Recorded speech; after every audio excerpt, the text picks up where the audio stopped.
Hello ladies and gentlemen, welcome to Young Speculative Evolution. Today we will be talking about the speculative biology behind the tiny green man who almost stole Christmas. Before we can talk about what the Grinch can do, we first have to know what he actually is. Most people will assume that he is a future species of the Homo genus or some sloth with green pigment. But if we look at the live action Grinch movie, which I don't know if it's canon or not, but one of the first things that movie says is that the Grinch's story takes place on a snowflake. This means any microscopic lump on the snowflake could look like a giant mountain to the Grinch, which lines up pretty well with the terrain in most Grinch movies and the Grinch book. But if the Grinch is this small, this must mean that he is a microscopic organism. That made me think that the Grinch could either be some sort of bacteria or a tardigrade. I decided to go for a bacteria slash paramecium because it gives him the ability to change his shape more like a cartoon, and bacteria and paramecium have flagella, which can give the feeling that it has hair, just like the Grinch, which he's kind of iconic for. But obviously, the Grinch will not be sapient. He's a one-celled organism. Come on, he can't do anything. But some of his actions in the stories and in the movies can be explained by how cells act. Like when the Grinch leaves Whoville, he could just be leaving a cellular community of his own species. Maybe because food was low or there was some sort of weak virus going around the community, but he still left because something was wrong with the community, and not because he does not like Christmas. Also, when he was trying to steal the presents from the children in Whoville, it would be because maybe on his mountain he was losing food.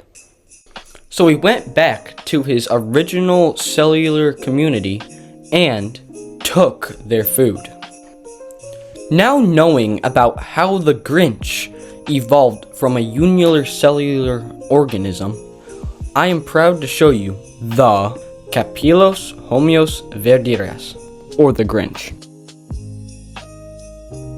The Grinch is a subspecies of the Who cells, which are known as Capillos homios, which is not as green as the Grinch, but also not as a loner as the Grinch. The Whos are a lot more friendly to other cells that are not their same species. The only reason they do not like the Grinch is because the Grinch has certain antigens that make the Whos think that it is a giant, scary predator. Which in reality, the Grinch is more of a decomposer or herbivore, which explains its green colors. But in the story of the Grinch, he has a dog, Max. A way that this dog could still be a biologically accurate dog is it could be a dog sperm cell that is surviving off the body warmth of the Grinch. But back to the Who's hating the Grinch. One cell mutated and read the Grinch's antigens like it was one of its own. Scientists named this cell, calling it Sin D Lu. When Sin D Lu crossed paths with the Grinch, it decided to pass up its life to the dying, sickly Grinch. This sacrifice changed the Grinch's antigens so it was more like the Who cells. It also made its mitochondria multiply 3 times its original size. It also caused the Grinch to act more like the Who in being friendly to other cells. That is the realistic story of how the Grinch stole Christmas.